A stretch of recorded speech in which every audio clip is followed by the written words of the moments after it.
Everyone, welcome back to my new blog. कैसे हैं आप सब? आई होप आप सब अच्छे होंगे। और ये है हरि बाबा का धाम और आज हम आए हुए हैं यहाँ मंदिर में एंटर करते ही सामने है हरि बाबा की प्रतिमा। काफ़ी बड़ी प्रतिमा सामने ही एंटर में लगाई गई है। जैसे हम सीढ़ियाँ चढ़ते हैं तो मंदिर में बिल्कुल सामने ही बहुत खूबसूरत, ये देखिए, ये है हरि बाबा जी जिन्होंने यहाँ पर मंदिर में सेवा दी अपनी। इधर 25 साल की उम्र में हरि बाबा जी यहाँ मंदिर पर आ गए थे। उसके बाद अपने अंतिम समय तक यहीं पर रहे। यह खादर था, यहाँ गंगा जी परेशान करती थी लोगों को। सारी जगहों में जल फैल जाता था, बहुत ज़्यादा भर जाता था, जिसकी वजह से लोगों को जीवन व्यतीत करने में बहुत दिक्कतों का सामना करना पड़ता था। तो उनके उद्धार के लिए बांध बनाया गया। हरि बाबा जी ने 34 किलोमीटर का बांध बनाया और फिर उसको गवर्नमेंट को सौंप दिया। बाकी का जो बांध था वो गवर्नमेंट ने बनाया है।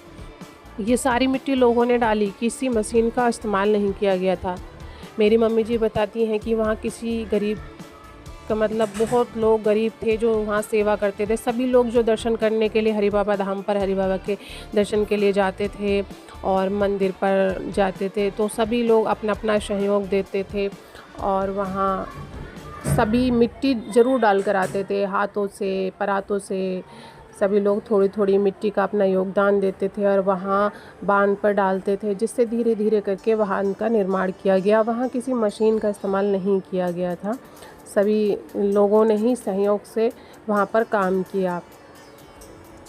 यह बाबा जी की समाधि है जो उनकी मृत्यु के पश्चात यहाँ बनाई गई थी। ये मंदिर का मेन स्थान है। मेरी मम्मी यहीं पास की हैं, तो उनके मुंह से हमने काफ़ी बार यहाँ के किस्से सुने हैं जो किसी चमत्कार से कम नहीं है। उनमें से एक किस्सा ये भी है कि एक गरीब किसान था जो अपने बैल से यहाँ पर अपनी सेवा दे रहे थे, मिट्टी डालने में, बांध बनाने में मदद कर रहे थे। अचानक ही बैल मर गया, गिर गया और फिर वो मर गया। तो वो रोने लगा और उन्होंने बाबा से कहा कि मेरा बैल मर गया, मैं कैसे करूँगा, वही मेरे पैसे कमाने का एक ज़रिया था, तो मैं कैसे करूँगा। तो हरि बाबा जी ने बोला कि ऐसा हो नहीं सकता कि जो परमात्मा के लिए सहयोग दे और फिर उसके साथ ऐसा हो, तुम चिंता मत करो। और उन्होंने अपना मुड़ासा उतार कर उन्हें दिया कि इस कपड़े को लेकर जाओ और उसको ऊपर उड़ा दो इसको और कुछ देर आराम करने दो, फिर वह उठकर खड़ा हो जाएगा। और अंततः ऐसा ही हुआ। कुछ समय बाद बैल उठ के खड़ा हो गया। ऐसी महिमा है हरि बाबा की। फिर हमने समाधि के दर्शन किए। उसके बाद हम जाने लगे बाहर एक थोड़ी दूरी पर राधा कृष्ण का मंदिर बना हुआ है। वहाँ हमेशा 24 घंटे कीर्तन चलता रहता है और ये कीर्तन सन 70 से लगातार चलता चला आ रहा है। इसमें 60% गाँव के जो गांव हैं वो लोग मदद करते हैं और सभी दिन रात यहाँ कीर्तन करते रहते हैं। बहुत अच्छा लगता है।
देखा आपने, कैसा लगा आपको कीर्तन? कमेंट में ज़रूर बताइएगा। और ये देखिए, ये यहाँ से आश्रम स्टार्ट हो जाता है जहाँ हरि बाबा निवास करते थे। कितनी शांति है, चारों तरफ पार्क बने हुए हैं। पहले इतने नहीं थे, अब काफ़ी प्रोग्रेस हो गई है। चारों तरफ पार्क ही पार्क है, बहुत अच्छा लग रहा है, चारों तरफ हरियाली वगैरह। और यहाँ बीच में एक कुटी बनी हुई है छोटी सी, उसी में हरि बाबा जी निवास करते थे। आइए चलते हैं, आपको दिखाते हैं। ये मेरी छोटी भाभी, इनसे मिलिए। और मेरी मम्मी और साथ में मेरी हैं दीदी और दीदी का बेटा। हम इतने लोग और मेरा बेटा आर्यन जिसको आप सब जानते ही हैं, और एक मेरी भतीजी है। सभी हम लोग आए हैं यहाँ। ये हैं हरि बाबा जी के, देखो चरण खड़ाऊँ रियल है ये, इन्हीं को पहन कर रहते थे हरि बाबा जी। ये उनकी प्रतिमा यहाँ पर है। ये यही रूम है जिसमें उन्होंने निवास किया था। ये वाले अंदर छू नहीं सकता कोई, इसलिए बाहर रख ली हो, कौन को भी छू लें पैर सब।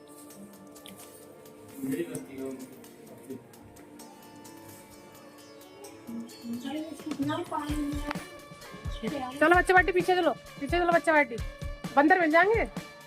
ऊपर ऊपर, नीचे नहीं जाना, ऊपर ऊपर नहीं, ऊपर आ। नीचे तो नहीं कुछ बना हुआ है शायद। एक बार हम पहुंच गए थे पता है घर पर। इजी टास्क होनी चाहिए, सब चीज़ डिफिकल्टी होनी चाहिए, इनका वो रहता है थोड़ा।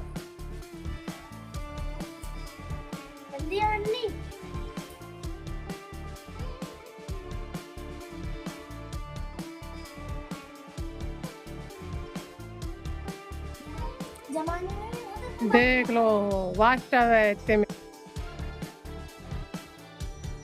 ये हरि बाबा का वास्तव है। हाँ सब स्पेशल है ना ये है हरि बाबा जी की कुटी जिसमें वो निवास करते थे। हमने यहाँ परिक्रमा भी कर ली है। अब जा रहे हैं हम देखने, यहाँ पास में ही गंगा जी का जल आया हुआ है तो वहाँ दर्शन के लिए जा रहे हैं। हमारे स्पीड फास्ट बंदे आ रहे हैं देखो।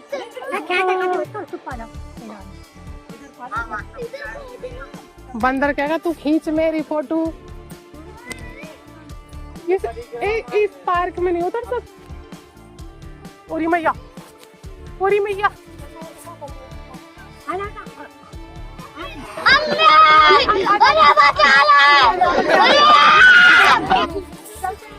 यहाँ बच्चा पार्टी को घेर लिया था बंदरों ने। बड़ी मुश्किल से वहाँ से निकले और रवाना हुए हम गंगा जी की तरफ। बच्चे बहुत ज़्यादा डर गए थे। फिर एक हाथ में छोटी सी डंडी मिल गई थी, उसी से डरा के फिर हम आगे बढ़ दिए और आगे मिली हमें गंगा जी, जहाँ मतलब मेन गंगा जी तो यहाँ से लगभग 1.5-2 किलोमीटर दूर हैं, लेकिन बरसात की वजह से यहाँ तक जल आ गया है। तो देखिए शाम का नज़ारा कितना ही खूबसूरत लग रहा है।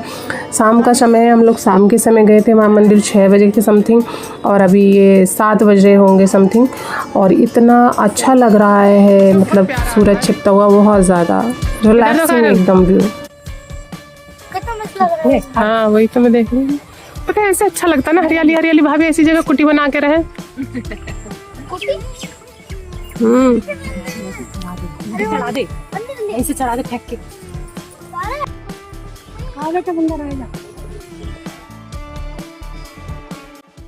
गाइस देखो यहाँ पर नापी चल रही है, पता नहीं ये इसमें से फिश पकड़ रहे हैं, क्या कर रहे हैं, या खेतों पे एक दूसरी जगह जाने के लिए इस्तेमाल कर रहे हैं। पर यहाँ पे इन्होंने नाव डाल रखी है जल में।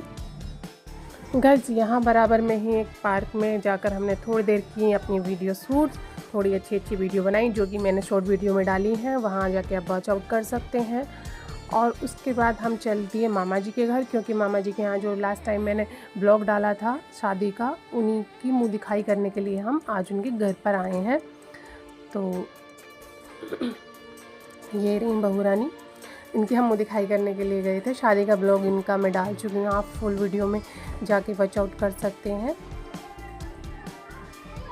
तो यहाँ हमारे चल रहा है अब विदाई का समय, खाना पीना हो गया है, नाश्ता कर लिया, खाना पीना कर लिया। सॉरी मैं ब्लॉग शूट नहीं कर पाई क्योंकि बातों में इतनी व्यस्त हो गए थे सबके साथ मस्ती करने में कि ब्लॉग शूट करने का ध्यान ही नहीं रहा।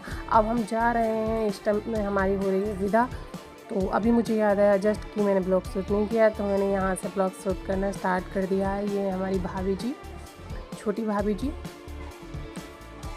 इन्हीं के बेटे की शादी हुई थी, जो मैंने रिश्ते का भी ब्लॉग डाला था और शादी का भी डाला था। आप दोनों ब्लॉग अगर देखना चाहें तो मेरी लॉन्ग वीडियोस में जाकर देख सकते हैं।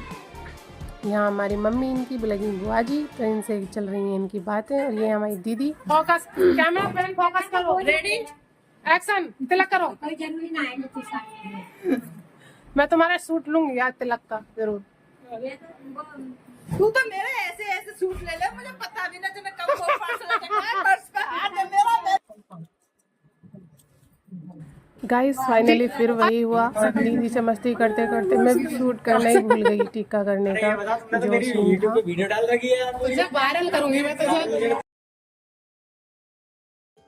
सो गाइस सारी मस्ती मजाक और घूमना फिरना होने के बाद हम चल दिए हैं घर को वापस, ले लिए हमने विदा। और यहाँ हो रही है बहुत ज़्यादा तेज़ बारिश। अब मैं जा रही हूँ मम्मी पापा के घर, उसके बाद 1-2 दिन बाद निकलेंगे मुरादाबाद के लिए। तो गाइस आपको ये हमारा ब्लॉग कैसा लगा कमेंट में ज़रूर बताइएगा, और अच्छा लगा हो तो लाइक कमेंट शेयर करना ना भूलिएगा। मिलते हैं फिर नेक्स्ट ब्लॉग में, तब तक के लिए बाय बाय।